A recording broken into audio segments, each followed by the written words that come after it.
Dynamic Success the Junior College. Enter to win. Masters in MPC and BPC. अस्सलाम वालेकुम नाज़रीन, आइए नज़र डालते हैं देश की राजधानी नई दिल्ली और उत्तर प्रदेश से खास खबरों पर।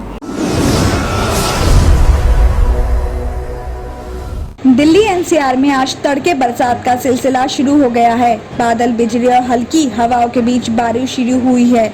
मौसम विभाग ने भी आज के लिए येलो अलर्ट जारी किया हुआ है। हालांकि कल भी कुछ इलाकों में हल्की बारिश हुई, लेकिन उसे उमस बहुत कम नहीं हो पाई। लेकिन आज रुक रुक कर हल्की बारिश हो रही है। जहां कुछ इलाकों में बारिश की रफ्तार भी पकड़ी है, तो दिल्ली के साथ एनसीआर में आज बारिश का सिलसिला तड़के ही शुरू हो गया था। आपको बता दें कि दिल्ली एनसीआर में तेज बारिश का इंतजार कर रहे लोगों के हाथ रविवार को मायूसी लगी, क्योंकि दिल्ली के कुछ जगहों पर बारिश हुई और कुछ जगहों पर लोग बारिश के लिए तरस गए। मौसम विभाग का अनुमान है कि अगले 24 घंटों में भी दिल्ली एनसीआर में तेज बारिश हो सकती है और अधिकतम तापमान 32 और न्यूनतम तापमान 25 डिग्री सेल्सियस तक पहुंच सकता है। अगले 24 घंटों में भी मौसम विभाग का बारिश को लेकर येलो अलर्ट है। दिल्ली सरकार ने कांवड़ यात्रा को रद्द करने का फैसला लिया है। उत्तर प्रदेश की तरह दिल्ली में भी कांवड़ यात्रा रद्द कर दी गई है। ऐसे ही इस साल भक्त कांवड़ यात्रा नहीं कर सकेंगे। कोरोना की तीसरी लहर की आशंका को देखते हुए कांवड़ यात्रा को रद्द करने का फैसला लिया गया है। आपको बता दें कि कोरोना की तीसरी संभावित लहर को देखते हुए दिल्ली डिजास्टर मैनेजमेंट अथॉरिटी यानी DDMA ने कांवड़ यात्रा को लेकर एडवाइजरी जारी की है। रविवार यानी कल जारी की गई एडवाइजरी में कहा गया कि राष्ट्रीय राजधानी क्षेत्र में कोविड-19 महामारी फैलने का खतरा है, जिसे विश्व स्वास्थ्य संगठन की तरफ से पहले से ही एक महामारी घोषित किया जा चुका है। वहीं उत्तराखंड सरकार ने कहा कि राष्ट्रीय राजधानी क्षेत्र में वायरस के फैलने को रोकने के लिए कांवड़ यात्रा की परमिशन नहीं दी जानी चाहिए और इस दौरान किसी भी समारोह, जुलूस और सभा की भी परमिशन नहीं दी जाएगी। दिल्ली में अनाउंसमेंट कर दी गई है कि कोई भी शख्स दिशा निर्देशों का उल्लंघन करते हुए पाया जाता है तो दोषी शख्स या व्यक्तियों के खिलाफ आपदा प्रबंधन अधिनियम की धारा के अनुसार कानूनी कार्रवाई की जाएगी और धार्मिक जगहों पर भी श्रद्धालुओं को जाने की परमिशन नहीं होगी। DDMA के इस फैसले का दिल्ली के बीजेपी प्रवक्ता प्रवीण शंकर कपूर ने कांवड़ यात्रा के रोक का स्वागत किया है। साथ ही ये भी कहा है कि इस पर किसी भी राजनीति चर्चा की जरूरत नहीं है और दिल्ली के सभी नागरिक इस रोक का सम्मान करेंगे। और साथ ही प्रवीण शंकर कपूर ने दिल्ली में अवैध तरीके से लगने वाले बाजार पर रोक लगाने की मांग दिल्ली के मुख्यमंत्री से की है।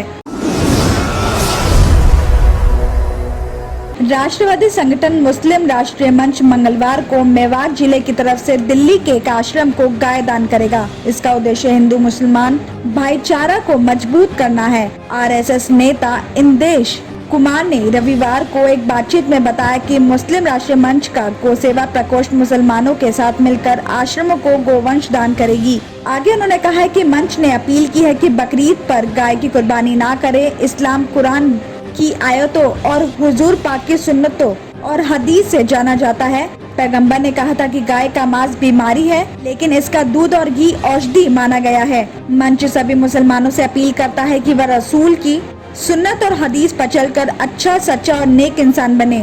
मंच के युवा प्रकोष्ठ के राष्ट्रीय अध्यक्ष खुर्शीद रजाका ने बताया कि मंगलवार को मेवात जिले की तरफ से दिल्ली आश्रम को एक गाय दान की जाएगी और इसके बाद अलग अलग आश्रमों को मुसलमान गाय दान करेगा।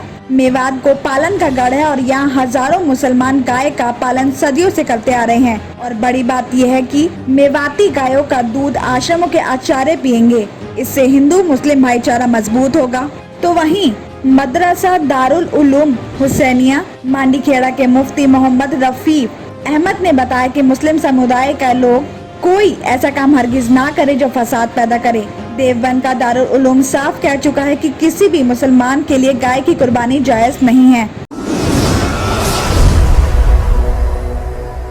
नई दिल्ली जिले के बाराखंबा ने एक ऐसे जालसाज को पकड़ा है जो जालसाजी कर ATM से पैसे भी निकाल लेता था और बैंक से भी ले लेता था और इस तरह उसने करीब 50,000 रुपए निकाल लिए। ATM से जालसाजी का यह नया तरीका पहली बार सामने आया है। आरोपी ने ATM से इस तरह जालसाजी करके पैसे निकालने का ये तरीका YouTube से सीखा था। वहां लगे CCTV कैमरों से पता लगा कि एक शख्स ATM में 5 बार आया है। उसने हर बार एक ही जैसे कपड़े और चप्पल पहनी हुई थी। शुक्रवार को जब वो 5वीं बार ATM पहुंचा तो बैंक अधिकारियों ने इस बात की खबर बाराखंबा थाना पुलिस को दी। बाराखंबा थाना अध्यक्ष प्रवीण कुमार की देखरेख में एसआई सुभाष की टीम ने आरोपी को मौके से पकड़ लिया। आरोपी की पहचान दिल्ली का रहने वाला खयाला से अमित कुमार बताई जा रही है। बताया जा रहा है कि आरोपी अमित कुमार अपना या फिर अपने किसी रिश्तेदार का एटीएम कार्ड का यूज करता था। वो एटीएम मशीन में एटीएम डालकर पैसे निकालने के लिए पिन कोड डालता। जैसे ही मशीन के डिस्पेंसर से पैसे निकलते थे, ये पैसे निकालने वाली जगह पर अपनी उंगली फंसा देता था। इससे मशीन का सेंसर काम करना बंद कर देता था। फिर ये पैसे बाहर निकाल लेता था। इस तरह से पैसे तो बाहर आ जाते थे और आरोपी बैंक के अकाउंट से पैसे निकलने का अपडेट भी आ जाता था, मगर मशीन से पैसे निकलने का अपडेट नहीं आता था। पैसे लेने के बाद आरोपी बैंक के कस्टमर केयर पर बात करता था और पैसे नहीं निकलने की शिकायत करता था। इस तरह से ये ट्रांजैक्शन संदिग्ध में आ जाती थी और बैंक इसे पैसे वापस करके इसके अकाउंट में डाल देती थी। और इस तरह आरोपी 5 बार में 50,000 रुपए निकाल चुका था।